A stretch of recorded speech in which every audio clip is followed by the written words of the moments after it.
ನಮಸ್ಕಾರ ಸ್ನೇಹಿತರೆ, connect with nation ಚಾನಲ್ಗೆ ನಿಮಗೆಲ್ಲರಿಗೂ ಸ್ವಾಗತ ಸುಸ್ವಾಗತ. ಪ್ರತಿ ವರ್ಷ ಜುಲೈ 26ಕ್ಕೆ ಕಾರ್ಗಿಲ್ ವಿಜಯ ದಿವಸವನ್ನು ಆಚರಿಸುತ್ತೇವೆ. ಅಂದಿನ ದಿನ ನಮ್ಮ ವೀರ ಯೋಧರ ಸಾಹಸ ಬಲಿದಾನಗಳನ್ನು ನೆನೆದು ಈ ದೇಶಕ್ಕಾಗಿ ವೀರಮರಣವನ್ನಪ್ಪಿದ ಯೋಧರಿಗೆ ಶ್ರದ್ಧಾಂಜಲಿಯನ್ನು ಸಲ್ಲಿಸುತ್ತೇವೆ. ಯಾವುದೇ ಯುದ್ಧವಾದರೂ ಸರಿ, ಭಾರತೀಯ ಸೇನೆ ತನ್ನ ಶೌರ್ಯವನ್ನು ಮೆರೆದಿದೆ, ಅದರ ಬಗ್ಗೆ ಸಂಶಯವೇ ಇಲ್ಲ.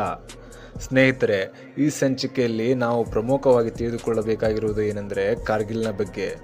ಇವತ್ತು ನಾನು ನಿಮಗೆ ಕಾರ್ಗಿಲ್ನಲ್ಲಿ ಏನು ನಡೆಯಿತು, ಯಾರು ಯಾವ ಬೆಟ್ಟಗಳನ್ನು ಗೆದ್ದರು, ಟೈಗರ್ ಹಿಲ್ನಲ್ಲಿ, ಬ್ಲ್ಯಾಕ್ ರಾಕ್, ಮುಷ್ಕೋ ಘಾಟಿಯಲ್ಲಿ ಏನಾಯಿತು ಎಂದು ಇದನ್ನೆಲ್ಲ ಹೇಳುವುದಿಲ್ಲ. ಆದರೆ ನಾನು ಹೇಳೋಕೆ ಹೊರಟಿರೋದೇ ಬೇರೆ. ಈ ಪಾಕಿಸ್ತಾನ ಕಾರ್ಗಿಲ್ ಮೇಲೆಯೇ ಏಕೆ ಯುದ್ಧವನ್ನು ಸಾರಿತು, ಅದರ ಇತಿಹಾಸವೇನು, ಈ ಕಾರ್ಗಿಲ್ ಯುದ್ಧ ಯಾಕೆ ನಡೆಯಿತು ಎಂದು ಬಹಳಷ್ಟು ಜನ ಚರ್ಚೆ ಮಾಡುವುದೇ ಇಲ್ಲ. ಇನ್ನು ಕೆಲವರಿಗೂ ಗೊತ್ತಿದ್ದರೂ ಅವರು ಮಾತನಾಡುವುದಿಲ್ಲ, ಮಾತನಾಡಿದರೂ ಬಹಳ ಕಡಿಮೆ ಮಾತನಾಡುತ್ತಾರೆ. 1999ರಲ್ಲಿ ಪಾಕಿಸ್ತಾನ ಕಾರ್ಗಿಲ್ ಮೇಲೆಯೇ ಏಕೆ ಯುದ್ಧವನ್ನು ಮಾಡಿತು? ಒಂದು ವೇಳೆ ಪಾಕಿಸ್ತಾನ ಯುದ್ಧ ಮಾಡುವುದೇ ಆದರೆ ತನ್ನೊಂದಿಗೆ ಉಳಿದ ಗಡಿಗಳನ್ನು ಹಂಚಿಕೊಳ್ಳುವ ಗುಜರಾತ್, ರಾಜಸ್ಥಾನ್, ಪಂಜಾಬ್ ಮತ್ತು ಜಮ್ಮುವಿನಲ್ಲಿ ಮಾಡಬಹುದಿತ್ತು. ಆದರೆ ಇವೆಲ್ಲವನ್ನ ಪಕ್ಕಕ್ಕೆ ಸರಿಸಿ ಪಾಕಿಸ್ತಾನ ಕಾರ್ಗಿಲನ್ನೇ ಏಕೆ ಆಯ್ಕೆ ಮಾಡಿಕೊಂಡ್ರು? ಇದರ ಹಿಂದಿನ ಕಥೆ ಮತ್ತು ಕುತಂತ್ರ ನಮ್ಮನ್ನು ಅದೆಷ್ಟು ಹಿಂದಕ್ಕೆ ಕರೆದೊಯ್ಯುತ್ತದೆ ಗೊತ್ತಾ? ಕಾರ್ಗಿಲ್ ಯುದ್ಧವನ್ನು ತಿಳಿದುಕೊಳ್ಳಬೇಕೆಂದರೆ 1947ಕ್ಕೆ ಹೋಗಬೇಕು. ಅರೆ, ಕಾರ್ಗಿಲ್ ಯುದ್ಧ ನಡೆದಿದ್ದು 1999ರಲ್ಲಿ. ನೀವು 1947ಕ್ಕೆ ಕರೆದುಕೊಂಡು ಹೋಗುತ್ತಿದ್ದೀರಾ ಎನ್ನಬಹುದು. ಹೌದು, ಸರಿಯಾಗಿ ಗಮನಿಸಿದ್ದೀರಾ. 1947 ಭಾರತ ಸ್ವಾತಂತ್ರ್ಯ ಪಡೆದ ವರ್ಷ. 1947ರ ಅಕ್ಟೋಬರ್ ತಿಂಗಳ ಕೊನೆಯ ವಾರದಲ್ಲಿ ಕಾಶ್ಮೀರದ ಮೇಲೆ ಪಾಕಿಸ್ತಾನಿಗಳು ದಾಳಿ ಮಾಡಿದರು. ಪಾಕಿಸ್ತಾನದ ಸೈನಿಕರು ಮತ್ತು ಅವರ ಕವಾಲಿಗಳು ಸಾಮಾನ್ಯವಾದ ಬಟ್ಟೆಯನ್ನು ಧರಿಸಿ ಭಾರೀ ಸಂಖ್ಯೆಯಲ್ಲಿ ದಾಳಿ ನಡೆಸಿದರು. ಕಾಶ್ಮೀರದ ಒಂದೊಂದೇ ಗ್ರಾಮದ ಮೇಲೆ ದಾಳಿ ನಡೆಸುತ್ತಾ ಸಿಕ್ಕ ಹೆಣ್ಣು ಮಕ್ಕಳ ಮೇಲೆ ಅತ್ಯಾಚಾರ ಮಾಡುತ್ತಾ ಕೊಲೆಗಳನ್ನು ನಡೆಸುವುದು, ಮನೆಗಳಿಗೆ ಬೆಂಕಿ ಹಚ್ಚುವುದು, ಹೀಗೆ ಒಂದೊಂದೇ ಪ್ರದೇಶವನ್ನು ಆಕ್ರಮಿಸುತ್ತಾ ಬಂದರು. ಇದೆಲ್ಲವನ್ನು ಗಮನಿಸುತ್ತಿದ್ದ ಕಾಶ್ಮೀರದ ರಾಜ ಹರಿಸಿಂಗನಿಗೆ ಕಾಶ್ಮೀರ ನಮ್ಮ ಕೈ ತಪ್ಪಿ ಹೋಗುತ್ತಿದೆ ಎನ್ನಿಸಿತು. ಆಗ ಕಾಶ್ಮೀರದ ರಾಜ ಸರ್ದಾರ್ ವಲ್ಲಭಭಾಯಿ ಪಟೇಲರು ತಯಾರು ಮಾಡಿದಂಥ ಭಾರತದೊಂದಿಗೆ ಸೇರೋ ಪತ್ರಕ್ಕೆ ಸಹಿ ಹಾಕಿದ ತಕ್ಷಣವೇ ಭಾರತೀಯ ಸೇನೆ 2 ಇನ್ಫಂಟ್ರಿಗಳನ್ನು ಶ್ರೀನಗರಕ್ಕೆ ಕಳಿಸಿಕೊಟ್ಟಿತು. ಅದರಲ್ಲಿ ಒಂದು 1 ಸಿಖ್ ರೆಜಿಮೆಂಟ್, ಇನ್ನೊಂದು 4 ಕುಮಾವೋ ರೆಜಿಮೆಂಟ್. ಈ 2 ರೆಜಿಮೆಂಟಿನ ಯೋಧರು ಪಾಕಿಸ್ತಾನಿ ಸೈನಿಕರನ್ನು ಸರಿಯಾಗಿ ಬಡಿಯುತ್ತಾ ಹಿಂದೆ ಸರಿಸುತ್ತಾರೆ. ಅಷ್ಟೇ ಅಲ್ಲ, ತದನಂತರದಲ್ಲಿ ಭಾರತೀಯ ಸೇನೆಯ ಉಳಿದ ರೆಜಿಮೆಂಟ್ನ ಸೈನಿಕರು ಅದರಲ್ಲಿ ಭಾಗವಹಿಸುತ್ತಾರೆ. ಇನ್ನೇನು ಕಾಶ್ಮೀರವನ್ನು ಪಾಕಿಸ್ತಾನಿಗಳಿಂದ ಮುಕ್ತಗೊಳಿಸಬೇಕು ಅನ್ನುವಷ್ಟರಲ್ಲಿ ಯುದ್ಧವನ್ನು ನಿಲ್ಲಿಸಿ ಅಂತ ವಿಶ್ವಸಂಸ್ಥೆಯ ಮುಂದೆ ಹೋಗಿ ನಿಂತು ಬಿಡುತ್ತಾರೆ ನಮ್ಮ ದೇಶದ ಕೆಲವು ನಾಯಕರು. ಆಗ ವಿಶ್ವಸಂಸ್ಥೆಯಿಂದ ಸೀಸ್ ಫೈರ್ ಅಂದರೆ ಯುದ್ಧ ನಿಲ್ಲಿಸುವಂತೆ ಸೂಚನೆ ಕೊಡುತ್ತಾರೆ. ಆಗ ಕೆಲವೊಂದಿಷ್ಟು ಪ್ರದೇಶಗಳು ಪಾಕಿಸ್ತಾನದ ಕೈಯಲ್ಲಿ, ಮತ್ತೊಂದಿಷ್ಟು ಪ್ರದೇಶಗಳು ಭಾರತದ ಕೈಯಲ್ಲಿ ಉಳಿಯಿತು. ಈ 2 ಸೇನೆಯ ಪ್ರದೇಶಗಳ ನಡುವೆ ಯುನೈಟೆಡ್ ನೇಷನ್ಸ್ ಒಂದು ಗೆರೆಯನ್ನು ಎಳೆಯುತ್ತದೆ. ಆ ಗೆರೆಯನ್ನು ಸೀಸ್ ಫೈರ್ ಲೈನ್ ಎಂದು ಕರೆಯುತ್ತಾರೆ. ಅದನ್ನು ನಾವೀಗ LOC ಎಂದು ಕರೆಯುತ್ತೇವೆ. LOC ಅಂದರೆ ಲೈನ್ ಆಫ್ ಕಂಟ್ರೋಲ್. ಇದನ್ನು ಎಳೆದ ನಂತರ 2 ಕಡೆಗಳಲ್ಲಿ ಬಡಿದಾಟ ನಡೆಯುತ್ತಲೇ ಇತ್ತು. ಅದು ಹೇಗಿತ್ತು ಅಂದರೆ ಪ್ರತಿದಿನದ ದಿನಚರಿಯಂತಾಗಿತ್ತು. ಸ್ವಲ್ಪ ಸಮಯದ ನಂತರ 2 ಕಡೆಯವರು ಸುಮ್ಮನಾದರು. ಇಷ್ಟಾದರೂ ಪಾಕಿಸ್ತಾನಿಗಳಿಗೆ ಮತ್ತದೇ ಹಳೆಯ ಹುಚ್ಚು ಕನಸು, ಕಾಶ್ಮೀರವನ್ನು ಹೇಗಾದರೂ ಮಾಡಿ ಜಿಹಾದ್ನಿಂದ ಪಡೆಯಬೇಕೆನ್ನುವ ಹಂಬಲ. ನಂತರ ಕುತಂತ್ರಿ ಪಾಕಿಸ್ತಾನ 1965ರಲ್ಲಿ ಭಾರತದ ಮೇಲೆ ಮತ್ತೊಮ್ಮೆ ದಾಳಿ ನಡೆಸಿತು. ಆಗ ಜನರಲ್ ಅಯೂಬ್ ಖಾನ್ ಪಾಕಿಸ್ತಾನದ ಸರ್ವಾಧಿಕಾರಿಯಾಗಿದ್ದ. ಆತನ ಅಣತಿಯಂತೆಯೇ ಎಲ್ಲವೂ ನಡೆಯಬೇಕಿತ್ತು. ಜನರಲ್ ಅಯೂಬ್ ಖಾನ್ ಒಂದು ಆಪರೇಷನ್ ಲಾಂಚ್ ಮಾಡಿದ, ಅದೇ ಆಪರೇಷನ್ ಜಿಬ್ರಾಲ್ಟರ್. ಆಪರೇಷನ್ ಜಿಬ್ರಾಲ್ಟರ್ನ ಮುಖಾಂತರ ದೊಡ್ಡ ಟ್ಯಾಂಕರ್ಗಳು, ಆರ್ಟಿಲರಿ ಗನ್ಗಳನ್ನು ಭಾರತದೊಳಗೆ ನುಗ್ಗಿಸಿ ದಾಳಿ ಮಾಡಿಸಿದ. ಇದಕ್ಕೆ ಪ್ರತ್ಯುತ್ತರವಾಗಿ ಪ್ರಬಲ ಮರುದಾಳಿಯನ್ನು ಮಾಡಿ ಭಾರತ ಲಾಹೋರ್ವರೆಗೆ ನುಗ್ಗಿ ಹೋಗಿ ತಮ್ಮ ಶೌರ್ಯವನ್ನು ಮತ್ತೆ ಪ್ರದರ್ಶನ ಮಾಡಿದರು. ಸ್ನೇಹಿತರೆ, ಇಲ್ಲಿ ಇನ್ನೊಂದು ಹಾಸ್ಯಾಸ್ಪದ ವಿಷಯವೇನೆಂದರೆ ಪಾಕಿಸ್ತಾನಿಗಳು ತಮ್ಮವರಿಗೆ ಈ ಯುದ್ಧಕ್ಕೆ ಸಂಬಂಧಪಟ್ಟಂತೆ ಇದರ ಇತಿಹಾಸವನ್ನು ಹೇಳ್ತಾರೆ. ಆದರೆ ಅವರು ಆಪರೇಷನ್ ಜಿಬ್ರಾಲ್ಟರ್ ಬಗ್ಗೆ ಹೇಳುವುದಿಲ್ಲ, ಅವರು ಹೇಳುವುದೇ ಬೇರೆ. ಪಾಕಿಸ್ತಾನಿಗಳು ತಮ್ಮ ಶಾಲಾ ಕಾಲೇಜುಗಳ ಮಕ್ಕಳಿಗೆ 1965ರ ಯುದ್ಧದ ಇತಿಹಾಸ ಹೇಳಬೇಕಾದರೆ ಅದೆಂತಹ ಹಸಿ ಸುಳ್ಳನ್ನು ಹೇಳುತ್ತಾರೆ ಎಂದರೆ, ಒಂದು ದಿನ ಭಾರತೀಯ ಸೈನಿಕರಿಗೆ ಅಚಾನಕ್ಕಾಗಿ ಏನಾಯಿತೋ ಗೊತ್ತಿಲ್ಲ, ಲಾಹೋರ್ ಲಡ್ಡುವಿನಂತೆ ಕಂಡು ಅದನ್ನು ತಿನ್ನಬೇಕು ಎನಿಸಿ ಲಾಹೋರ್ ಮೇಲೆ ಆಕ್ರಮಣ ನಡೆಸಿದರು. ಆಗ ನಾವು ಭಾರತೀಯ ಆಕ್ರಮಣಕಾರರ ವಿರುದ್ಧ ಬಹಳ ಶೌರ್ಯದಿಂದ ಹೋರಾಡಿ ಲಾಹೋರನ್ನು ಉಳಿಸಿದೆವು. ಇದು ಅವರು ತಮ್ಮ ಮಕ್ಕಳಿಗೆ ಹೇಳುವ ಇತಿಹಾಸ. ಒಂದು ಸುಳ್ಳಿನ ಸಂಕೋಲೆಯನ್ನೇ ತಮ್ಮ ಮಕ್ಕಳಿಗೆ ಕಲಿಸುತ್ತಾ ಬಂದಿದ್ದಾರೆ. ಸ್ನೇಹಿತರೆ, ಕೆಲವರಿಗೆ ಸುಳ್ಳನ್ನು ಹೇಳುವುದೇ ಒಂದು ಚಟವಾಗಿರುತ್ತದೆ. ಆ ಚಟ ಪಾಕಿಸ್ತಾನಿಗಳಿಗೆ ಬಹಳ ಹಿಂದಿನಿಂದಲೂ ಇದೆ. ಆದರೆ ಆಪರೇಷನ್ ಜಿಬ್ರಾಲ್ಟರ್ನ್ನು ಯಾರು ನಡೆಸಿದರು, ಅಲ್ಲಿ ಏನು ನಡೆಯಿತು ಎಂದು ಯಾರೂ ಹೇಳುವುದೇ ಇಲ್ಲ. ಆದರೂ ತಮ್ಮ ಸೈನಿಕರಿಗೆ ದೊಡ್ಡ ದೊಡ್ಡ ಬಹುಮಾನಗಳನ್ನು ನೀಡಿ ಅವರಿಗೆ ಸತ್ಕರಿಸಿ ನೀವು ಶೌರ್ಯವನ್ನು ಮೆರೆದಿದ್ದೀರಿ ಎಂದು ನಿಜ ಇತಿಹಾಸವನ್ನು ಮರೆಮಾಚುತ್ತಾರೆ. ಸ್ನೇಹಿತರೆ, ಇದಾದ ನಂತರ ಎಲ್ಲವೂ ಸರಿಯಾಗಿ ನಡೆದಿತ್ತು. ಸ್ವಲ್ಪ ಸಮಯದ ನಂತರ ಈಸ್ಟ್ ಪಾಕಿಸ್ತಾನದಲ್ಲಿ, ಅಂದರೆ ಇಂದಿನ ಬಾಂಗ್ಲಾದೇಶದಲ್ಲಿ ಕೆಲವು ಘಟನೆಗಳು ನಡೆಯುತ್ತಾ ಹೋದವು. ಪಾಕಿಸ್ತಾನಿಗಳು ಬಂಗಾಳಿಗಳನ್ನು ಸದೆಬಡಿಯುವುದಕ್ಕೆ ಒಂದು ಆಪರೇಷನನ್ನು ಲಾಂಚ್ ಮಾಡಿದರು. ಅದೇ ಆಪರೇಷನ್ ಸರ್ಚ್ ಲೈಟ್. ಇದರ ಮುಖಾಂತರ ಬಂಗಾಳಿಗಳನ್ನು, ಅದರಲ್ಲೂ ಮುಖ್ಯವಾಗಿ ನಾವು ಉರ್ದು ಭಾಷೆಯನ್ನು ಮಾತನಾಡುವುದಿಲ್ಲ, ನಮ್ಮ ಮಾತೃಭಾಷೆಯಾದ ಬಂಗಾಳಿ ಭಾಷೆಯನ್ನು ಮಾತ್ರ ಮಾತನಾಡುತ್ತೇವೆ ಎನ್ನುವರ ಮೇಲೆ ಮತ್ತು ತಮಗೆ ಒಂದು ಪ್ರತ್ಯೇಕ ದೇಶ ಬೇಕು ಎನ್ನುವರ ಮೇಲೆ ಅತ್ಯಂತ ಭೀಕರವಾಗಿ ದಾಳಿಯನ್ನು ನಡೆಸಲಾಗಿತ್ತು. ಈ ಆಪರೇಷನ್ ಸರ್ಚ್ ಲೈಟ್ನಲ್ಲಿ ಬಂದವನೇ ಜನರಲ್ ಟಿಕ್ಕಾ ಖಾನ್. ಈ ಟಿಕ್ಕಾ ಖಾನ್ ಕೇವಲ ಕ್ರೂರಿಯಾಗಿರಲಿಲ್ಲ, ಆತನೊಬ್ಬ ಕಸಾಯಿಯಾಗಿದ್ದ, ಕೊಲೆಗಡುಕನಾಗಿದ್ದ. ಇದನ್ನು ನಾವು ಹೇಳುತ್ತಿಲ್ಲ, ಪಾಕಿಸ್ತಾನದ ಒಂದು ಕಮಿಷನ್, ಹಮ್ದೂರ್ ಕಮಿಷನ್ ಇದನ್ನು ಹೇಳುತ್ತದೆ. ಈ ಹಮ್ದೂರ್ ಕಮಿಷನ್ ರಿಪೋರ್ಟ್ನಲ್ಲಿ ಹೇಳುತ್ತಾರೆ, ಪಾಕಿಸ್ತಾನಿ ಸೈನಿಕರು ಬಂಗಾಳದಲ್ಲಿ 30 ಲಕ್ಷಕ್ಕೂ ಅಧಿಕ ಬಂಗಾಳಿಯನ್ನು ಕೊಂದು ಹಾಕಿದರು. 2 ಲಕ್ಷ ಮಹಿಳೆಯರ ಮೇಲೆ ಅತ್ಯಾಚಾರವನ್ನು ನಡೆಸಲಾಗಿತ್ತು. ಬಹಳ ಕ್ರೂರವಾಗಿ ಅಲ್ಲಿನ ಜನರನ್ನು ನಡೆಸಿಕೊಳ್ಳಲಾಗಿತ್ತು. ಇದು ಅಂದಿನ ಸತ್ಯ ಘಟನೆ ಸ್ನೇಹಿತರೆ. ಇದಕ್ಕೆ ಸಂಬಂಧಪಟ್ಟಂತೆ ಹಮ್ದೂರ್ ಕಮಿಷನ್ನ ವರದಿಯನ್ನು ಡಿಸ್ಕ್ರಿಪ್ಷನ್ ಬಾಕ್ಸ್ನಲ್ಲಿ ನೀಡಲಾಗಿದೆ. 1971ರ ಯುದ್ಧದಲ್ಲಿ ಪಾಕಿಸ್ತಾನ ಸೋಲನ್ನು ಅನುಭವಿಸಿತು. ಈಸ್ಟ್ ಪಾಕಿಸ್ತಾನ ಬಾಂಗ್ಲಾದೇಶವಾಗಿ ಹೊರಹೊಮ್ಮಿತು. ಬಾಂಗ್ಲಾದೇಶ ಉದಯಿಸಿದ ನಂತರ ಭಾರತ ಮತ್ತು ಪಾಕಿಸ್ತಾನಗಳ ನಡುವೆ ಮತ್ತೆ ಚಕಮಕಿಗಳು ಶುರುವಾದವು. ಸ್ನೇಹಿತರೆ, ಈಗೆಲ್ಲ ವಿಷಯಗಳ ಮುಖಾಂತರ ನಾನು ನಿಮ್ಮನ್ನು ಕಾರ್ಗಿಲ್ಗೆ ಕರೆದಿದ್ದೀನಿ. ಡೇ 1ನಿಂದ ಹೇಳುತ್ತಿದ್ದೀನಿ, ಏಕೆಂದರೆ ಕಾರ್ಗಿಲ್ನ ಮೇಲಿನ ಯುದ್ಧ 1999ರಲ್ಲಿ ಅಲ್ಲ, ಅದಕ್ಕಿಂತಲೂ ಮುಂಚಿನಿಂದಲೇ ಇದಕ್ಕಾಗಿ ಎಲ್ಲ ತಯಾರಿಗಳನ್ನು ಮತ್ತು ಪ್ಲಾನ್ಗಳನ್ನು ರಚಿಸಲಾಗಿತ್ತು. 1972ರಲ್ಲಿ ಜುಲ್ಫಿಕರ್ ಅಲಿ ಭುಟ್ಟೋ ತನ್ನ ಮಗಳಾದ ಬೆನಜೀರ್ ಭುಟ್ಟೋಳೊಂದಿಗೆ ಭಾರತದ ಶಿಮ್ಲಾಗೆ ಬಂದ. ಅಲ್ಲಿ ಇಂದಿರಾ ಗಾಂಧಿ ಅವರನ್ನು ಭೇಟಿಯಾಗಿ ಶಿಮ್ಲಾ ಒಪ್ಪಂದಕ್ಕೆ ಇಬ್ಬರು ಸಹಿ ಹಾಕಿದರು. ಏನಿದು ಶಿಮ್ಲಾ ಒಪ್ಪಂದ? ಇದರಲ್ಲಿನ ಪ್ರಮುಖ ಅಂಶಗಳೆಂದರೆ, ಇಲ್ಲಿ ಮುಖ್ಯವಾಗಿ ಕಾಶ್ಮೀರದ ಸಮಸ್ಯೆಯನ್ನು ಬೈಲಾಟರಲ್ ಮಾಡಲಾಯಿತು, ಅಂದರೆ ದ್ವಿಪಕ್ಷೀಯಗೊಳಿಸಲಾಯಿತು. ಅದಕ್ಕಿಂತಲೂ ಮುಖ್ಯವಾದ ವಿಷಯವೇನೆಂದರೆ, ಭಾರತ ಮತ್ತು ಪಾಕಿಸ್ತಾನದ ಗಡಿಗಳಲ್ಲಿ ಕೆಲವೊಂದಿಷ್ಟು ಪ್ರದೇಶಗಳಿವೆ. ಅಲ್ಲಿ ಅತಿ ಹೆಚ್ಚು ವಾತಾವರಣದ ವೈಪರೀತ್ಯದಿಂದಾಗಿ ಎರಡೂ ಬದಿಯ ಸೈನಿಕರು ಸಮಸ್ಯೆಗೀಡಾಗುತ್ತಾರೆ.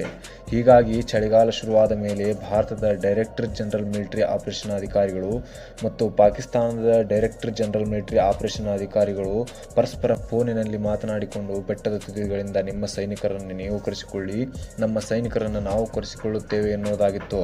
ಏಕೆಂದರೆ ಅಲ್ಲಿನ ವಾತಾವರಣವೇ ಅಷ್ಟು ಕಠಿಣವಾಗಿತ್ತು. ಮತ್ತೆ ಚಳಿಗಾಲ ಮುಗಿದು ಹಿಮ ಕರಗಿದ ನಂತರ ಫೋನಿನಲ್ಲಿ ಮಾತನಾಡಿಕೊಂಡು ನಿಮ್ಮ ಸೈನಿಕರನ್ನು ಮತ್ತೆ ಬೆಟ್ಟದ ತುದಿಗೊಳಿಸೋಣ. ಇಂತಹ ಅಂಶಗಳನ್ನು ಹೊಂದಿದ ಒಪ್ಪಂದಕ್ಕೆ ಸಹಿ ಹಾಕಲಾಯಿತು. ಅಷ್ಟೇ ಅಲ್ಲದೆ ಗಡಿಯ ಭಾಗದ ಮ್ಯಾಪ್ಗಳ ಮೇಲೂ ಸಹಿ ಮಾಡಲಾಗಿತ್ತು. ಅಲ್ಲದೆ ಸೀಸ್ ಫೈರ್ ಲೈನ್ ಹೆಸರನ್ನು ಬದಲಿಸಿ ಅದಕ್ಕೆ LOC ಎಂದು ಕರೆಯತೊಡಗಿದರು, ಅಂದರೆ ಲೈನ್ ಆಫ್ ಕಂಟ್ರೋಲ್. ಇದಾದ ನಂತರ ಪ್ರತಿ ವರ್ಷವೂ ಇದರ ಪ್ರಕಾರವೇ ನಡೆಯುತ್ತಾ ಹೋಯಿತು. ಆದರೆ ಪಾಕಿಸ್ತಾನಿಗಳು ಯುದ್ಧಕ್ಕಾಗಿ ಎಲ್ಲ ತಯಾರಿಗಳನ್ನು ನಡೆಸುತ್ತಲೇ ಇದ್ದರು. 1984 ಲಂಡನ್ನಲ್ಲಿ ಒಂದು ಫ್ಯಾಕ್ಟರಿ ಇತ್ತು. ಅದು ಚಳಿಗಾಲದ ಎಕ್ಸ್ಟ್ರೀಮ್ ವಿಂಟರ್ ಕ್ಲೋತ್ಗಳನ್ನು, ಮೌಂಟೇನ್ ಕ್ಲೋತ್ಗಳನ್ನು ತಯಾರು ಮಾಡುತ್ತಿತ್ತು. ಬೆಟ್ಟದ ತುದಿಗಳಲ್ಲಿ ತೀವ್ರವಾದ ಚಳಿಯನ್ನು ತಡೆಯಬಲ್ಲ ಉಡುಪುಗಳನ್ನು ಈ ಫ್ಯಾಕ್ಟರಿ ತಯಾರು ಮಾಡುತ್ತಿತ್ತು. ಇಂತಹ ಉಡುಪುಗಳನ್ನು ಸಪ್ಲೈ ಮಾಡುವುದರಲ್ಲಿ ಆ ಕಂಪನಿ ಬಹುದೊಡ್ಡ ಕಂಪನಿಯಾಗಿತ್ತು. ಈ ಕಂಪನಿಗೆ ಒಂದು ಬಾರಿ ಲಕ್ಷಾಂತರ ಡಾಲರ್ಗಳ ಒಂದು ಆರ್ಡರ್ ಬಂದಿತ್ತು. ಅದನ್ನು ಆರ್ಡರ್ ಮಾಡಿದ್ದೇ ಪಾಕಿಸ್ತಾನ ತನ್ನ ಸೇನೆಗಾಗಿ. ಆದರೆ ಪಾಕಿಸ್ತಾನಕ್ಕೆ ಗೊತ್ತಿರಲಿಲ್ಲ, ಭಾರತೀಯ ಸೇನೆಗೂ ಅದೇ ಕಂಪನಿ ಎಕ್ಸ್ಟ್ರೀಮ್ ವಿಂಟರ್ ಕ್ಲೋತ್ಗಳನ್ನು ಸಪ್ಲೈ ಮಾಡುತ್ತಿತ್ತು. ಈ ಆರ್ಡರ್ನ ವಿಷಯ ಲಂಡನ್ನಲ್ಲಿ ಇದ್ದ ಭಾರತೀಯರಿಗೆ ತಿಳಿಯಿತು. ಅವರು ತಕ್ಷಣವೇ ಈ ಸುದ್ದಿಯನ್ನು ಭಾರತಕ್ಕೆ ಮುಟ್ಟಿಸಿದರು. ಆಗ ಭಾರತೀಯ ಸೇನೆಯ ಕಿವಿಗಳು ನೆಟ್ಟಗಾದವು. ಯಾಕೆ ಪಾಕಿಸ್ತಾನ ಇಷ್ಟೊಂದು ಭಾರೀ ಪ್ರಮಾಣದಲ್ಲಿ ಎಕ್ಸ್ಟ್ರೀಮ್ ವಿಂಟರ್ ಕ್ಲೋತ್ಗಳನ್ನು ಆರ್ಡರ್ ಮಾಡಿದೆ ಎಂದು ಸಂಶಯ ಶುರುವಾಯಿತು. ಏಕೆಂದರೆ ಆ ಉಡುಪುಗಳ ವಿಶೇಷತೆಯೇ ಹಾಗಿತ್ತು. ಕೆಲವೊಂದಿಷ್ಟು ಪ್ರದೇಶಗಳಲ್ಲಿ ಮಾತ್ರ ಹೆಚ್ಚು ಉಪಯೋಗ ಮಾಡುತ್ತಾರೆ. ಎಲ್ಲಿ ವಾತಾವರಣ -25 ಡಿಗ್ರಿ, -45 ಡಿಗ್ರಿ, ಅದಕ್ಕಿಂತಲೂ ಹೆಚ್ಚಿನ ವಾತಾವರಣದಲ್ಲಿ ಮತ್ತು ಬೆಟ್ಟದ ತುದಿಗಳಲ್ಲಿ ಹಿಮಾವೃತಗೊಂಡಂಥ ಎತ್ತರದ ಪ್ರದೇಶಗಳಲ್ಲಿ ಮಾತ್ರ ಈ ಉಡುಪುಗಳನ್ನು ಉಪಯೋಗಿಸಲಾಗುತ್ತಿತ್ತು. ತದನಂತರ ಭಾರತೀಯ ಸೇನೆಗೆ ಈ ಪಾಕಿಸ್ತಾನಿ ಸೈನಿಕರು ಸಿಯಾಚಿನ್ ಮೇಲೆ ದಾಳಿ ನಡೆಸುವುದಕ್ಕೆ ಮತ್ತು ಅದನ್ನು ವಶಪಡಿಸಿಕೊಳ್ಳುವುದಕ್ಕೆ ತಯಾರಾಗಿದ್ದಾರೆ ಎಂದು ತಿಳಿಯಿತು. ಇದು ತಿಳಿದ ತಕ್ಷಣವೇ ಭಾರತೀಯ ಸೇನೆಯ ಯೋಧರು ಅವರಿಗಿಂತಲೂ ಮೊದಲೇ ಅಂದರೆ 1984 ಏಪ್ರಿಲ್ 13ರಂದು ಸಿಯಾಚಿನ್ ಬೆಟ್ಟವನ್ನು ಹತ್ತಿ ಅಲ್ಲಿ ತಿರಂಗವನ್ನು ಹಾರಿಸಿದರು. ಈ ತಿರಂಗವನ್ನು ಹಾರಿಸಿದ ಅಧಿಕಾರಿಯ ಹೆಸರೇ ಸಂಜಯ್ ಕುಲಕರ್ಣಿ. ಇದನ್ನು ನೋಡಿ ಪಾಕಿಸ್ತಾನಿಗಳ ಜಂಗಾಬಲವೇ ಉಡುಗಿ ಹೋಯಿತು. ಇದಾದ ನಂತರ ಪಾಕಿಸ್ತಾನ ಪದೇ ಪದೇ ಭಾರತದ ಸಿಯಾಚಿನ್ ಮೇಲೆ ದಾಳಿ ನಡೆಸುತ್ತಿತ್ತು. ಭಾರತ ಅವುಗಳನ್ನೆಲ್ಲ ವಿಫಲಗೊಳಿಸುತ್ತಿತ್ತು. ಸಿಯಾಚಿನ್ ಭಾಗದಲ್ಲಿ ಪಾಕಿಸ್ತಾನದ ಒಂದು ಪೋಸ್ಟ್ ಇತ್ತು. ಅದರ ಬಗ್ಗೆ ಪಾಕಿಸ್ತಾನಿಗಳಿಗೆ ಬಹಳ ಗರ್ವವಿತ್ತು. ಆ ಪೋಸ್ಟ್ನ ಹೆಸರೇ ಖಾಯದ್ ಪೋಸ್ಟ್. ಖಾಯದ್ ಅಂದರೆ ಲೀಡರ್, ಕಾಯಿದೆ ಆಜಮ್ ಅತಿ ದೊಡ್ಡ ನಾಯಕ ಎಂದು. ಅವರು ಮೊಹಮ್ಮದ್ ಅಲಿ ಜಿನ್ನಾನಿಗೆ ಖಾಯದ್ ಎಂದು ಕರೆಯುತ್ತಿದ್ದರು. ಮೊಹಮ್ಮದ್ ಅಲಿ ಜಿನ್ನಾನ ಹೆಸರನ್ನೇ ಆ ಪೋಸ್ಟ್ಗೆ ಇಡಲಾಗಿತ್ತು.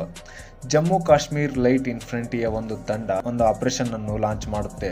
ಅದರ ಹೆಸರೇ ಆಪರೇಷನ್ ರಾಜೀವ್. ಇಲ್ಲಿ ರಾಜೀವ್ ಎಂದ ತಕ್ಷಣ ರಾಜೀವ್ ಗಾಂಧಿ ಎಂದು ತಿಳಿದುಕೊಳ್ಳಬೇಡಿ. ರಾಜೀವ್ ಎನ್ನುವುದು ಆ ತಂಡದ ಮುಂದಾಳತ್ವವನ್ನು ವಹಿಸಿದ ಲೆಫ್ಟಿನೆಂಟ್ ಅಧಿಕಾರಿ ಹೆಸರಾಗಿತ್ತು. ಈ ಲೆಫ್ಟಿನೆಂಟ್ ರಾಜೀವ್ ಅದೇ ಆಪರೇಷನ್ನಲ್ಲಿ ವೀರಮರಣವನ್ನು ಹೊಂದುತ್ತಾರೆ. ಇವರ ನಂತರ ಆ ತಂಡವನ್ನು ಮುನ್ನಡೆಸುತ್ತಿದ್ದವರು ನೈಬ್ ಸುಬೇದಾರ್ ಬಾಣಾ ಸಿಂಗ್. ಆ ಖಾಯದ್ ಪೋಸ್ಟ್ ಬೆಟ್ಟ ಹೇಗಿತ್ತೆಂದರೆ ಒಂದು ಕಡೆ ಇಳಿಜಾರು, ಇನ್ನೊಂದು ಕಡೆ ನೇರವಾದ ಕಡಿದಾದ ಬೆಟ್ಟವಾಗಿತ್ತು. ಪಾಕಿಸ್ತಾನಿಗಳ ಗಮನ ಸಂಪೂರ್ಣವಾಗಿ ಇಳಿಜಾರಿನ ಕಡೆ ಇತ್ತು. ಯಾರಾದರೂ ಬಂದರೆ ಇಲ್ಲಿಂದಲೇ ಬರಬೇಕು ಎನ್ನುವುದಾಗಿತ್ತು. ಏಕೆಂದರೆ ಸಾವಿರಾರು ಅಡಿಗಳಿರುವ ಈ ಕಡಿದಾದ ನೇರವಾದ ಬೆಟ್ಟವನ್ನು ಮನುಷ್ಯರಿಂದ ಹತ್ತಲು ಸಾಧ್ಯವೇ ಇಲ್ಲ ಎನ್ನುವುದಾಗಿತ್ತು ಅವರ ಆಲೋಚನೆ. ಕತ್ತಿಗೆ ಏನು ಗೊತ್ತು ಕಸ್ತೂರಿಯ ಸುವಾಸನೆ ಎನ್ನುವ ಹಾಗೆ ಪಾಕಿಸ್ತಾನಿಗಳಿಗೆ ಏನು ಗೊತ್ತು ಭಾರತೀಯ ಸೇನೆಯ ಪರಾಕ್ರಮ. ನೈಬ್ ಸುಬೇದಾರ್ ಬಾಣಾ ಸಿಂಗ್ ಅವರು 90 ಡಿಗ್ರಿ ನೇರವಾಗಿರುವ ಕಡೆಯಿಂದಲೇ ತಮ್ಮ ಸೇನೆಯನ್ನು ತೆಗೆದುಕೊಂಡು ಹೋಗಿ ಸಂಪೂರ್ಣವಾಗಿ ಬೆಟ್ಟವನ್ನು ಹತ್ತಿ ಪಾಕಿಸ್ತಾನಿಗಳನ್ನು ಸದೆಬಡಿದರು. ಈ ಕಾರ್ಯಕ್ಕಾಗಿ ನೈಬ್ ಸುಬೇದಾರ್ ಬಾಣಾ ಸಿಂಗರಿಗೆ ಪರಮವೀರ ಚಕ್ರವನ್ನು ನೀಡಿ ಗೌರವಿಸಲಾಯಿತು. ಸ್ನೇಹಿತರೆ, ಇಲ್ಲಿಂದ ಕಾರ್ಗಿಲ್ನ ಕತೆ ಮತ್ತಷ್ಟು ಗಟ್ಟಿಯಾಗುತ್ತಾ ಹೋಗುತ್ತದೆ. ಪಾಕಿಸ್ತಾನ ಪದೇ ಪದೇ ದಾಳಿಯನ್ನು ನಡೆಸುತ್ತಲೇ ಇತ್ತು. ಭಾರತ ಅವೆಲ್ಲವನ್ನ ವಿಫಲಗೊಳಿಸುತ್ತಲೇ ಇತ್ತು. ಕ್ರಮೇಣವಾಗಿ ಅವರ ಗಮನ ಕಾರ್ಗಿಲ್ನ ಕಡೆ ಬಲವಾಗತೊಡಗಿತು. ಸ್ನೇಹಿತರೆ, ಪಾಕಿಸ್ತಾನದ ಸೇನೆಯಲ್ಲಿ ಒಬ್ಬ ಬ್ರಿಗೇಡಿಯರ್ ಕಮಾಂಡರ್ ಇದ್ದ. ಆತ ಪಾಕಿಸ್ತಾನಿ ಸೈನಿಕರನ್ನ ಭಾರತದ ಮೇಲೆ ಪದೇ ಪದೇ ದಾಳಿಗೆ ಕಳುಹಿಸುತ್ತಿದ್ದ. ಆತನ ಆಜ್ಞೆಯಂತೆ ಪಾಕಿಸ್ತಾನಿ ಸೈನಿಕರು ಭಾರತದ ಸೈನಿಕರ ಮೇಲೆ ದಾಳಿ ಮಾಡಲು ಬರುತ್ತಿದ್ದರು. ಆದರೆ ತಾವೇ ಹೊಡೆಸಿಕೊಂಡು ಹೋಗುತ್ತಿದ್ದರು. ಆ ಬ್ರಿಗೇಡಿಯರ್ ಕಮಾಂಡರ್ ಇದರಿಂದ ಬಹಳ ವಿಚಲಿತನಾಗಿದ್ದ. ಆತ ಕಳುಹಿಸಿದ ಅನೇಕ ಸೈನಿಕರಲ್ಲಿ ಬಹಳಷ್ಟು ಜನ ಭಾರತೀಯ ಯೋಧರ ಕೈಯಲ್ಲಿ ಹತರಾದರು. ಇದರಿಂದಾಗಿ ಆ ಬ್ರಿಗೇಡಿಯರ್ ಕಮಾಂಡರ್ನ ಸಿಟ್ಟು ನೆತ್ತಿಗೆ ಇತ್ತು. ಆತನಿಗೆ ಒಂದೇ ಉದ್ದೇಶ, ಹೀಗಾದರೂ ಮಾಡಿ ಏನಾದರೂ ಮಾಡಿ ಸಿಯಾಚಿನ್ ಬೆಟ್ಟವನ್ನು ವಶಪಡಿಸಿಕೊಳ್ಳಬೇಕೆಂಬ ದುರುದ್ದೇಶ. ಆ ಬ್ರಿಗೇಡಿಯರ್ ಕಮಾಂಡರ್ ಮುಂದೆ ಪಾಕಿಸ್ತಾನದ ಸೇನೆಯ ಡೈರೆಕ್ಟರ್ ಜನರಲ್ ಮಿಲಿಟರಿ ಆಪರೇಷನ್ ಅಧಿಕಾರಿಯಾದ. ಆತ ಪಾಕಿಸ್ತಾನಿ ಸೇನೆಯ ಡೈರೆಕ್ಟರ್ ಜನರಲ್ ಮಿಲಿಟರಿ ಆಪರೇಷನ್ನ ಅಧಿಕಾರಿಯಾದ ನಂತರ ಆತನಿಗೆ ತನ್ನ ಒಂದು ಹಳೆಯ ಅವಮಾನದ ಘಟನೆ ನೆನಪಾಯಿತು. ಸ್ನೇಹಿತರೆ, ಆ ಘಟನೆ ಬಹಳ ಮಜವಾಗಿದೆ. ಅದೇನೆಂದರೆ, ಒಂದು ದಿನ ಬೆನಜೀರ್ ಭುಟ್ಟೋ, ಈಕೆ ಮತ್ತಾರು ಅಲ್ಲ, ಪಾಕಿಸ್ತಾನದ ಮಾಜಿ ಪ್ರಧಾನಿ ಜುಲ್ಫಿಕರ್ ಅಲಿ ಭುಟ್ಟೋನ ಮಗಳು. ಅಂದಿನ ಪಾಕಿಸ್ತಾನದ ಪ್ರಧಾನಮಂತ್ರಿಯಾಗಿದ್ದಳು. ಭಾರತದ ಎದುರು ಪಾಕಿಸ್ತಾನದ ಪದೇ ಪದೇ ಸೋಲುಗಳಿಂದ ಆಕೆಗೆ ಅದೆಷ್ಟು ಸಿಟ್ಟು ಬಂದಿತ್ತೆಂದರೆ ಆಕೆ ಆ ದಿನ ಪಾಕಿಸ್ತಾನದ ರಾವಲ್ಪಿಂಡಿಯಲ್ಲಿರುವ ಮಿಲಿಟರಿ ಹೆಡ್ ಕ್ವಾರ್ಟರ್ಸ್ಗೆ ಹೋಗಿ ಅಲ್ಲಿನ ಮುಖ್ಯ ಆಫೀಸ್ನಲ್ಲಿ ಜನರಲ್ನ ಟೇಬಲ್ ಮೇಲೆ ಬಳೆಗಳನ್ನು ಇಟ್ಟು ಜನರಲ್ಗೆ ಹೇಳಿದಳು, ಜನರಲ್ ಸಾಬ್, ನಿಮಗಾಗಿ ಈ ಉಡುಗೊರೆ ಹಾಕಿಕೊಳ್ಳಿ ಎಂದು ಬಿಟ್ಟಳು. ಈ ಅವಮಾನದ ಘಟನೆ ಆ DGMOನನ್ನು ಪದೇ ಪದೇ ಸುಡುತ್ತಲೇ ಇತ್ತು. ಇದರಿಂದಾಗಿ ಆತ ಭಾರತದ ಮೇಲೆ ದಾಳಿ ಮಾಡಲು ಪಾಕಿಸ್ತಾನ ಸರ್ಕಾರಕ್ಕೆ ಒತ್ತಾವತಿ ಹಚ್ಚುತ್ತಿದ್ದನು. ಆದರೆ ಭಾರತವನ್ನು ಎದುರಿಸಲಾಗಿದೆ. ಪಾಕಿಸ್ತಾನಿ ಅಧಿಕಾರಿಗಳು ಆತನಿಗೆ ಬೈದು ಸುಮ್ಮನಿರಿಸುತ್ತಿದ್ದರು. ಹೀಗೆ ಕೆಲವು ವರ್ಷಗಳು ಉಳಿದವು. ಮುಂದೆ ಅದೇ ಬ್ರಿಗೇಡಿಯರ್ ಪಾಕಿಸ್ತಾನದ ಆರ್ಮಿಯ ಜನರಲ್ಲೇ ಆಗಿಬಿಟ್ಟ. ಆದರೆ ಆತನ ತಲೆಯಲ್ಲಿ ಒಂದು ಯೋಜನೆ ಸ್ಪಷ್ಟವಾಗಿತ್ತು. ಅದನ್ನು ಆತ ಈಗ ಕಾರ್ಯಗತಗೊಳಿಸಲು ಸಿದ್ಧನಾದ. ಏಕೆಂದರೆ ಸೇನೆಯ ಮುಖ್ಯಸ್ಥನೇ ಆತನಾಗಿದ್ದ ಕಾರಣ ಆತನ ಅಣತಿಯಂತೆಯೇ ಎಲ್ಲವೂ ನಡೆಯಬೇಕಾಗಿತ್ತು. ಯಾವಾಗ ಬ್ರಿಗೇಡಿಯರ್ ಇದ್ದವ ಪಾಕಿಸ್ತಾನದ ಆರ್ಮಿಯ ಜನರಲ್ಲೇ ಆದನು, ಪಾಕಿಸ್ತಾನ ಆರ್ಮಿಯ ಮುಖ್ಯಸ್ಥನೇ ಆದನು, ತದನಂತರವೇ ಆತ ಭಾರತದ ಕಾರ್ಗಿಲ್ ಮೇಲೆ ಯುದ್ಧ ಸಾರಿಯೇ ಬಿಟ್ಟ. ಸ್ನೇಹಿತರೆ, ಆತ ಮತ್ತೆ ಬೇರಾರೂ ಅಲ್ಲ, ಅವನೇ ಜನರಲ್ ಪರ್ವೇಜ್ ಮುಷರಫ್. ಹೌದು ಸ್ನೇಹಿತರೆ, ಈತ ಅದೇ ವ್ಯಕ್ತಿ, ಬೆನಜೀರ್ ಭುಟ್ಟೋಳಿಂದ ಅವಮಾನಿತಗೊಂಡ ವ್ಯಕ್ತಿ, ಆ ಅವಮಾನವನ್ನು ಅನುಭವಿಸಿದ ವ್ಯಕ್ತಿ. ಈತನಿಗೆ ಬಹಳ ವರ್ಷಗಳಿಂದ ಒಂದು ಯೋಜನೆ ಬಹಳ ಸ್ಪಷ್ಟವಾಗಿತ್ತು. ಅದೇ ಕಾರ್ಗಿಲ್ನ ಬೆಟ್ಟದ ತುದಿಗಳನ್ನು ವಶಪಡಿಸಿಕೊಳ್ಳುವುದು. ಯಾವಾಗ ಭಾರತ ಮತ್ತು ಪಾಕಿಸ್ತಾನಿಗಳ ನಡುವೆ ಚಳಿಗಾಲದ ಸಮಯದಲ್ಲಿ ಮಾತುಕತೆಯ ಮುಖಾಂತರ ಸೈನಿಕರನ್ನು ಕರೆಸಿಕೊಳ್ಳಲಾಗುತ್ತದೆಯೋ ಅದೇ ಸಮಯದಲ್ಲಿ ಭಾರತದವರಿಗೆ ನಮ್ಮ ಸೈನಿಕರನ್ನು ಕರೆಸಿಕೊಂಡಿದ್ದೇವೆ ಎಂದು ಸುಳ್ಳನ್ನು ಹೇಳಿ ಅವರು ಇಳಿದು ಹೋದ ನಂತರ ಅವರ ಸ್ಥಳಗಳನ್ನು ವಶಪಡಿಸಿಕೊಳ್ಳ ಮಾಡಿಕೊಳ್ಳುವುದು ಇದೇ ಯೋಜನೆಯಾಗಿತ್ತು. 1999ರಲ್ಲಿ ಪಾಕಿಸ್ತಾನ ಈ ಯೋಜನೆಯನ್ನು ಕಾರ್ಯಗತಗೊಳಿಸಲು ತಯಾರಾಯಿತು. ಶಿಮ್ಲಾ ಒಪ್ಪಂದದ ಪ್ರಕಾರ ಪ್ರತಿ ವರ್ಷದಂತೆ ಭಾರತೀಯ ಸೇನೆ ಬೆಟ್ಟ ಇಳಿದು ಹೋಯಿತು. ಆದರೆ ಪಾಕಿಸ್ತಾನ ತದ್ವಿರುದ್ಧವಾಗಿ ತನ್ನ ಸೈನಿಕರನ್ನ ಬೆಟ್ಟಗಳ ಮೇಲೆ ಹತ್ತಿಸಿ ಅಲ್ಲಿನ ಭಾರತೀಯ ಸೇನೆಯ ಬಂಕರ್ಗಳ ರೂಪವನ್ನು ಬದಲಾಯಿಸಿ ಅದರಲ್ಲಿ ಶಸ್ತ್ರಾಸ್ತ್ರಗಳನ್ನು ತುಂಬಿಸಿಕೊಂಡು ಭಾರತವನ್ನು ಗುರಿಯಾಗಿಸಿ ಕುಳಿತುಕೊಂಡರು. ಅಲ್ಲದೆ ಅಲ್ಲಿನ ಸೈನಿಕರಿಗೆ ಏನೆಲ್ಲ ಬೇಕೋ ಅದನ್ನು ಸರಬರಾಜು ಮಾಡಲಾಗುತ್ತಿತ್ತು. ಸ್ನೇಹಿತರೆ, ಇಲ್ಲಿಂದ ಕಾರ್ಗಿಲ್ನ ಯುದ್ಧ ಶುರುವಾಗುತ್ತದೆ. ಸ್ವಲ್ಪ ಸಮಯದ ನಂತರ ಭಾರತೀಯ ಸೇನೆಗೆ ಆ ಕಾರ್ಗಿಲ್ ಬೆಟ್ಟಗಳ ಮೇಲಿನ ಚಲನವಲನಗಳು ಗಮನಕ್ಕೆ ಬರತೊಡಗಿದವು. ತಕ್ಷಣವೇ ಭಾರತೀಯ ಸೇನೆ ತನ್ನ ರೆಜಿಮೆಂಟ್ಗಳಲ್ಲಿ ಒಂದಾದ ಜಾಟ್ ರೆಜಿಮೆಂಟ್ನ ಒಂದು ತಂಡಕ್ಕೆ ಅಲ್ಲಿಗೆ ಹೋಗಿ ಪರೀಕ್ಷಿಸಲು ಸೂಚಿಸುತ್ತದೆ. ಅದರಲ್ಲೂ ಮುಖ್ಯವಾಗಿ ಭಜರಂಗ್ ಪೋಸ್ಟ್ ಎನ್ನುವ ಸ್ಥಳದಲ್ಲಿ ಬಹಳ ಚಲನವಲನಗಳು ಇದ್ದ ಕಾರಣ ಅಲ್ಲಿಗೆ ಹೋಗಲು ಸೂಚಿಸುತ್ತದೆ. ಆಜ್ಞೆಯನ್ನು ಸ್ವೀಕರಿಸಿದಂತೆಯೇ ಸೌರಭ್ ಕಾಲಿಯಾ ಅವರ ನೇತೃತ್ವದಲ್ಲಿ ಸ್ಥಳ ಪರಿಶೀಲನೆಗೆ ಭಜರಂಗ್ ಪೋಸ್ಟ್ಗೆ ಹೋಗಲಾಗುತ್ತದೆ. ಅಲ್ಲಿಂದ ಗುಂಡಿನ ಚಕಮಕಿ ಶುರುವಾಯಿತು. ಭಾರತೀಯ ಸೈನಿಕರ ಬಳಿ ಇದ್ದ ಮದ್ದುಗುಂಡುಗಳು ಖಾಲಿಯಾದವು. ಪಾಕಿಸ್ತಾನಿಗಳು ಸೌರಭ್ ಕಾಲಿಯಾ ಮತ್ತು ಅವರ ತಂಡವನ್ನು ಸುತ್ತುವರಿದು ಹಿಡಿದರು. ಸೌರಭ್ ಕಾಲಿಯಾ ಮತ್ತು ಅವರ ತಂಡವನ್ನು ಸುಮಾರು 20ರಿಂದ 25 ದಿನಗಳ ಕಾಲ ಚಿತ್ರವಿಚಿತ್ರವಾಗಿ ಹಿಂಸಿಸಲಾಯಿತು. ಅಷ್ಟೇ ಅಲ್ಲ ಸ್ನೇಹಿತರೆ, ಅವರನ್ನು ಕೊಂದು ಅವರ ದೇಹಗಳನ್ನು ತುಂಡು ತುಂಡುಗಳಾಗಿ ಕತ್ತರಿಸಿ ಒಂದು ಚೀಲದಲ್ಲಿ ಹಾಕಿ ಭಾರತಕ್ಕೆ ಕಳುಹಿಸಿಕೊಡಲಾಯಿತು. ಇದರಿಂದ ಭಾರತ ತನ್ನ ವೀರಪುತ್ರರನ್ನು ಕಳೆದುಕೊಂಡಿತು. ಇಲ್ಲಿಂದ ಶುರುವಾಗಿದ್ದು ಕಾರ್ಗಿಲ್ನ ನಿಜ ಯುದ್ಧ. ಸ್ನೇಹಿತರೆ, ಮುಂದೆ ನಡೆದಿದ್ದೆಲ್ಲವೂ ಇತಿಹಾಸವೇ. ಆ ವೀರಪುತ್ರರ ವೀರ ಯೋಧರ ಸಾಹಸ ಬಲಿದಾನ ಅವಿಸ್ಮರಣೀಯ. ಸ್ನೇಹಿತರೆ, ಕಾರ್ಗಿಲ್ನು ಪುನಃ ವಶಪಡಿಸಿಕೊಳ್ಳೋದಕ್ಕೆ ನಾವು ಅದೆಷ್ಟು ಬೆಲೆ ತೆರಬೇಕಾಯಿತು. ನಮ್ಮ 527 ಯೋಧರನ್ನ ನಾವು ಈ ಯುದ್ಧದಲ್ಲಿ ಕಳೆದುಕೊಳ್ಳಬೇಕಾಯಿತು. ಸಾವಿರಾರು ಸೈನಿಕರು ಅಂಗವಿಕಲರಾದರು. ಅನೇಕ ತಂದೆ ತಾಯಿಗಳು ತಮ್ಮ ಮಕ್ಕಳನ್ನು ಕಳೆದುಕೊಂಡರು. ಪತ್ನಿಯರು ತಮ್ಮ ಪತಿಯನ್ನು ಕಳೆದುಕೊಂಡರು. ಅನೇಕ ಮಕ್ಕಳು ತಮ್ಮ ತಂದೆಯನ್ನು ಕಳೆದುಕೊಂಡು ಅನಾಥರಾದರು. ಸ್ನೇಹಿತರೆ, ಇದು ಕಾರ್ಗಿಲ್ಗಾಗಿ 1947ರಿಂದಲೂ ನಡೆದು ಬಂದ ಪಾಕಿಸ್ತಾನದ ಕುತಂತ್ರ ಮತ್ತು ಭಾರತೀಯರು ಈ ಕುತಂತ್ರವನ್ನು ಪುಡುಗಟ್ಟಿದ ಕಥನ. ಸ್ನೇಹಿತರೆ, ಇದು ಇವತ್ತಿನ ವಿಶೇಷ ಕಥನ. ಮುಂದಿನ ವಿಡಿಯೋದಲ್ಲಿ ಮತ್ತೊಂದು ವಿಶೇಷ ವಿಷಯದೊಂದಿಗೆ ಭೇಟಿಯಾಗೋಣ. ವಂದೇ ಮಾತರಂ. ಜೈ ಹಿಂದ್, ಜೈ ಕರ್ನಾಟಕ.